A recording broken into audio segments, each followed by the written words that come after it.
Bonjour à toutes et tous, je suis Delphine Gardin et vous écoutez le podcast du pain sur la planche. À l'occasion de la Semaine internationale des forêts, je vous propose une mini-série en 7 épisodes pour mieux comprendre la forêt française. On y parlera de son histoire, de ses enjeux et aussi de celles et ceux qui la gèrent, la protègent et y travaillent au quotidien.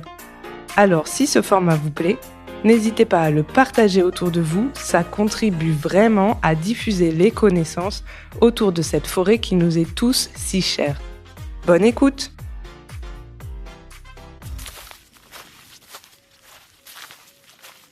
Vous savez ce qui est fascinant avec la forêt, c'est qu'on croit tous la connaître. On s'y promène, on y cherche des champignons, on y fait du trail, et pourtant on ne sait souvent pas grand-chose d'elle.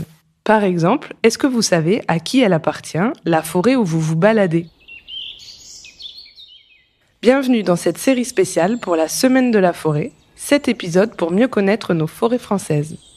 Pour ce premier épisode, on va découvrir ensemble à quoi ressemble vraiment la forêt française.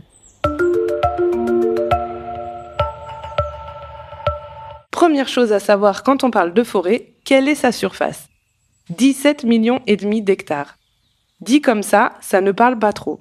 Alors, imaginez plutôt, vous prenez toute la Bretagne, ajoutez les Pays de la Loire et la Normandie. Voilà, ça c'est notre forêt, un tiers du pays.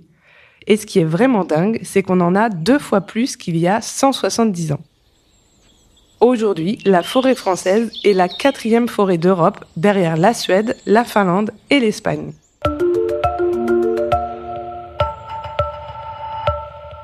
Un quart de ces forêts est publique. Ça veut dire qu'elle appartient aux communes ou à l'État et qu'elles sont gérées par l'Office national des forêts. Les 3 quarts restants, soit un peu plus de 12 millions d'hectares, appartiennent à 3,5 millions de propriétaires.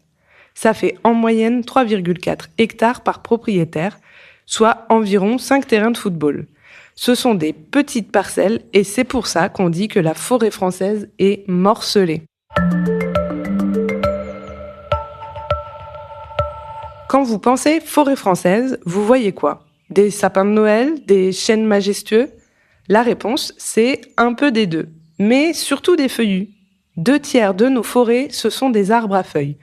Des chênes, hêtres, des châtaigniers, des érables, et le roi incontesté, c'est bien le chêne, presque la moitié des feuillus. Les résineux, des pins, des sapins, des épicéas représentent 1 tiers. Mais selon où vous habitez, vous pouvez avoir l'impression que c'est l'inverse. Dans le Massif landais, plus grande forêt artificielle d'Europe, c'est presque 100% de pins maritimes.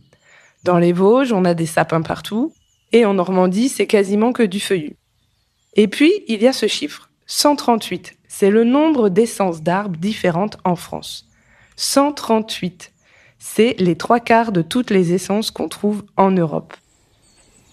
Voilà pour ce premier épisode. 17 millions d'hectares, 3,5 millions de propriétaires, 138 essences, une forêt qui grandit encore. La France est un pays forestier. Maintenant, vous vous demandez peut-être, mais comment on en est arrivé là ? Pourquoi cette forêt est aussi morcelée ? Pourquoi elle a doublé en 170 ans ? Eh bien tout ça, c'est l'histoire de la forêt française et je vous la raconte demain dans l'épisode 2. Vous venez d'écouter la Minute Forêt du podcast du pain sur la planche. Si cet épisode vous a permis de mieux comprendre la forêt, ses enjeux ou ses métiers, alors vous aimerez aussi le format long du podcast où je donne la parole à celles et ceux qui font vivre la filière forêt-bois. Vous avez aimé ? Alors aidez-moi à le faire connaître. N'hésitez pas à mettre des étoiles et des commentaires sur vos plateformes d'écoute préférées. Et pour suivre les coulisses du podcast, rendez-vous sur Instagram, du pain sur la planche, podcast. À bientôt. Le podcast du pain sur la planche est un podcast produit par l'Éclaircie Communication. Les épisodes ont été enregistrés par Delphine Gardin et Mathilde Goualard et montés par Oyana Dakari.